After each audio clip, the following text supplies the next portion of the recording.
once again adventurers to another episode of Let's Play ChäoS Head.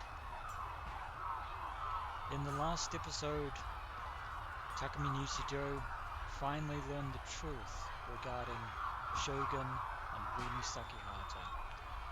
Most notably the fact that Shogun is in fact the real Takumi Nishijo.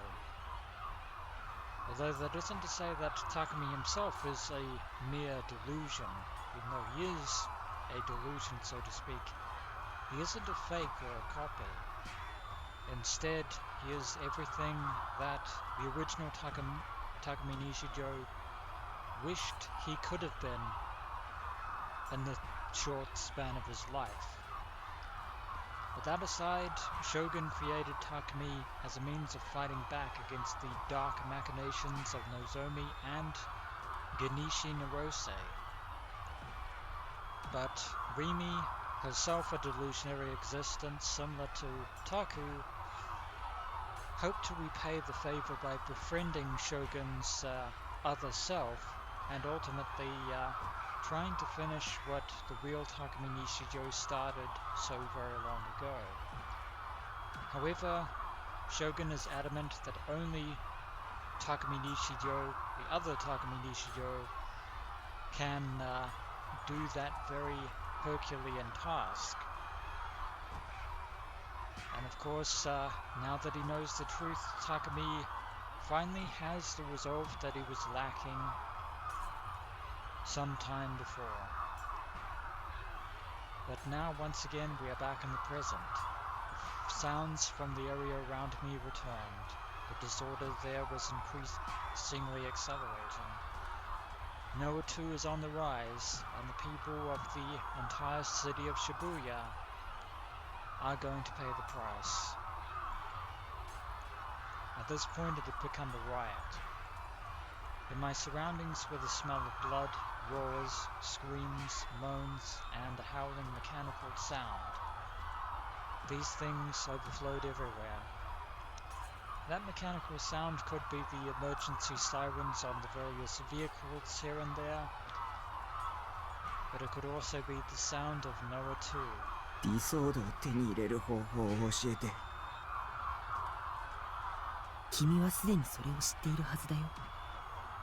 I raised my line of sight. I searched for the shape of a sword blending into the scenery. Rocks flew through the air. Smoke from tear gas bombs climbed higher. And nearby people crashed into me over and over. Under those conditions, I made my consciousness focus and sought the sword I glimpsed for only a second before from the roof of O-Front.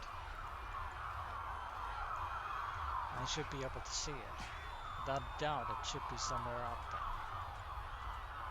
Part of the scenery, mixed in with the rest. Catch sight of it. Your D-sword is always by your side. 見つけた。And there it is. It was a mirage a while back, but there it is in all its clarity. The building to the right of 107. A colourful billboard arranged vertically along it. It appeared as a sword to me. Tension. My breath caught. I'd been able to perceive it as a sword before as well when I saw it from the roof of O-Front, albeit briefly. But at the time I'd ultimately failed to grasp onto it. 自分の意志を強く持つんだ。迷っちゃダメだからね。君にはもう剣を手に入れる資格は十分にある。Standing in place, I extended my hand. In order to rescue someone precious to me, I needed that sword no matter what. No matter what. I clenched my back teeth together. It was different from before. My heart was so serene even I found myself startled by it. I wasn't afraid. I couldn't afford to be afraid. But I wasn't cool-headed. It was an emotion simmering, boiling hard inside me. There was something I had to do. no matter what. 掴むんだ。 There were roughly 100 meters between me and 107. I held my palm out so it appeared to be overlapping with the sword. I closed my hand. And finally, after all this time, at long last, though I should have closed my hand around empty space, I felt something. It was neither cold nor hot, nor hard nor soft. Seizing it, I slowly pulled it towards me. Ripples rose from the air. It came slipping out from within them. And like the sword from the stone, we have it. All too long to be called a sword. So slender it seemed about to break at any moment. Brimming with a phantasmal dignity. Revealing absolutely no surface resplendence. Possessing both a pure malice as though the soul had been sucked out of it, and an awe-inspiring fluent eloquence. It linked with my exulting heart, and foreboding pattern of flames in its hilt quivered. I felt not a trace of its weight. In fact, it was as though it had become one in my hand, as though it had been there from the start, as though it were a part of my body. I had no real sense that I was holding a sword. This is a D-sword. Very different from the cheap imitation bought from the variety store. It's the real deal. I clenched it tight with both hands. Now I should be able to wheel boot it as well. Never mind the fact that you're in the middle of a rioting, chaotic crowd. If it attained the shared recognition of those in the area, the sword would bring its shape forth into reality. I didn't know how to do it. I simply prayed. Become real, I shouted at it internally. I would no longer waver. As though answering my cry, the D-sword began glowing faintly. The pattern of flames on its hilt transformed into real flames, enveloping the sword. I felt no heat. At last, the flames were sucked away into the sword's entirety. And with a violent impact, the D-sword became clothed in scarlet light. It is now rebooted. A portion of the people nearby spotted my sword and went dumb with shock. Now this is a magic trick, but it was only a portion of the whole. The others were fixated on hitting and slandering each other. The riot didn't seem likely to calm down. この暴動を引き起こしているポーターたちを探すんだ。彼らの持つ機械を破壊すれば、バイオリズムの高騰も収まる。In other words, it's time to carry out Senna Aoi's work. ポーター、ノア2の端末としての存在。君はすでにそのヒントを見てきたはずだよ。君の頭の中に、それは記憶として刻まれている。I roused it, all that which I had seen. Indeed. 食い終わって食い終わって In other words, all of the transitions that we have been seeing thus far have also been unconsciously observed by Takumi Nishijo よう himself. やく尻尾を出したんだ。そいつを掴んで離さねえようにし Here's Yazuji Ban, rest in peace, along with his junior partner Mamoru Suwa, the traitor. 辛いんですね。有限の挨拶聞いたことある返して。7のバングル返して。地点 L2 の8 0.62 メガ GE ハイスコアです。停止なの望み。我が社ではポーターと呼んでいます。言い換えればマインドコントロールのための部隊といったところでしょうか。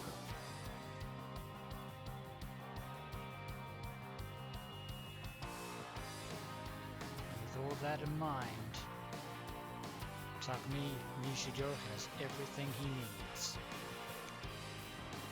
Things I'd unconsciously been watching the whole time. Things I'd unconsciously spied on via thought the whole time. 僕は盗撮野郎ってことか。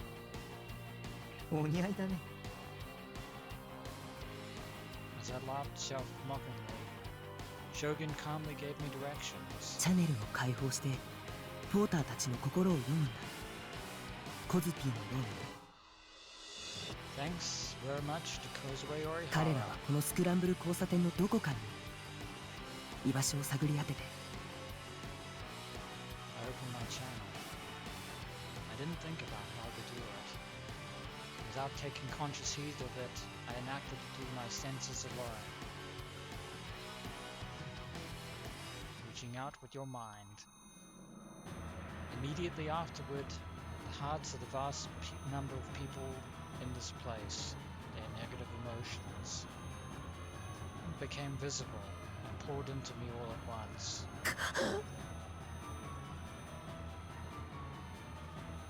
Like a sea of chaos. Hostility, hatred, jealousy, carnal desire. Weeks. Oh, god damn it. Obsequiousness, cowardice, frivolity, contamination, cunning, obscenity, disgrace, crudity, lust, insanity, the will to kill. All fresh pickings for a gigalomaniac. Manifestation of the ugly emotions people hid from others, far more direct and atrocious and revolting than anything communicated in words. Every manner of negative emotion people embraced within them became a torrent of imagery, swallowing up my heart, breaking me, violating me. Behold the true measure of a gigalomaniac's power, the very power that Noah too hopes to harness. They bathed me in despising gazes, abused me with the words of contempt, spat at me, peeled my nails off, pummeled my cheeks with their fists countless times, kicked me in the buttocks, ripped my hair out, bit my nose to pieces, gouged out my eyeballs, pulled my tongue out, sucked up my blood, poured scalding water on me and burned me. And we're just really getting into, the negativity of it all. I have no time to read all this because otherwise my voice would just shred itself.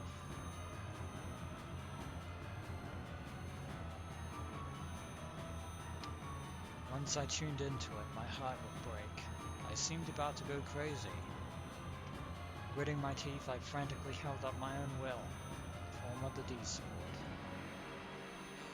Could it be that Kozupi had constantly been living under these circumstances? Her and Senna and Ayase. 見るべき妄想をコントロールするんだ。全てを受信しちゃダメだ。標的を絞り込む。音を頼りにするんだ。Sound. I listened desperately, enduring the negative delusions pressing in on me. All I could hear were voices. I blocked them out. I sought out the sound. Honing our senses very much like Senna. I heard it. A mechanical noise. Serotan had called it the sound that would kill me. In other words, not that I doubt that Takumi would realize this, but Noah too has been tapping into his personal delusions of Sarah Orwell. That sound also appeared in my memories, the ones I'd retained by recording the thoughts of others. A porter's rucksack made this noise, and Senna used her diesel to destroy it. When I concentrated on that noise, the delusions I heard were... 信仰の救いあれ。信仰の救いあれ。 In other words, the porters being used are the brainwashed followers of the Church of Divine Light. 信仰の救いあれ。信仰の救いあれ。信仰の救いあれ。信仰の救いあれ。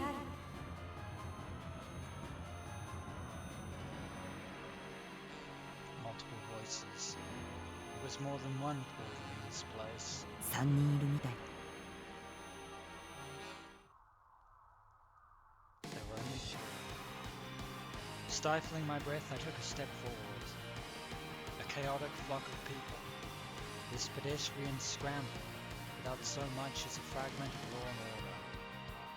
Where they walked wherever they liked and struck out at one another. It would be a trial to go straight forward. I hacked into the delusions of the people leading up to my target.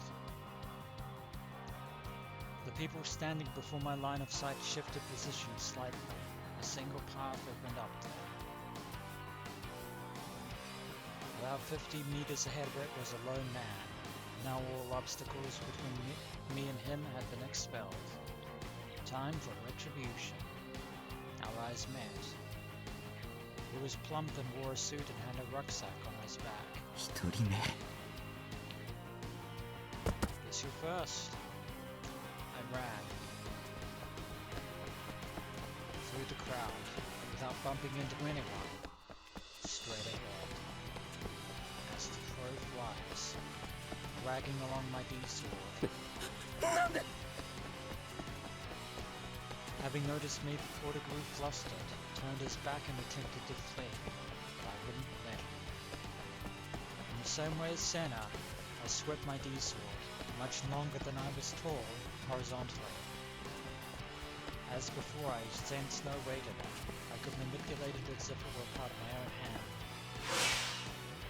With one swing, that's one terminal down. The tip of my D-sword dug into the rucksack. As if it were melting away at a high temperature, the rucksack's contents burst with steam. The man slumped down and placed and trembled, holding his head. Without giving him a glance, I headed for the second one, below Front. Again, all obstacles on the way there disappeared. They were constructing a road for me. The man who stood beyond it, overly thin, he wore a checkered shirt and jeans. He had long hair and sickly white skin. He cradled the bag to his chest as if he prized it. Upon catching sight of me, he tried to blend into the crowd. Before then, I threw my D-sword. Flying. I had a delusion that it disregarded the laws of physics and accelerated as it soared forward horizontal to the earth. Subtly correcting its path along the way, it pierced the porter's bag with inimitable accuracy. A faint flash burst forth. The man fell down on the spot. One more to go. Target number 3. There were 2 men, and there was a woman's voice as well. It was the 3rd target. But that is going to have to wait until the next episode of Let's Play ChäoS. And when we return, adventurers, Takumi Nishijo will have dealt with the final Nozomi Noa 2 porter and finally brought an end to this gathering chaos. As always, adventurers, until next we meet.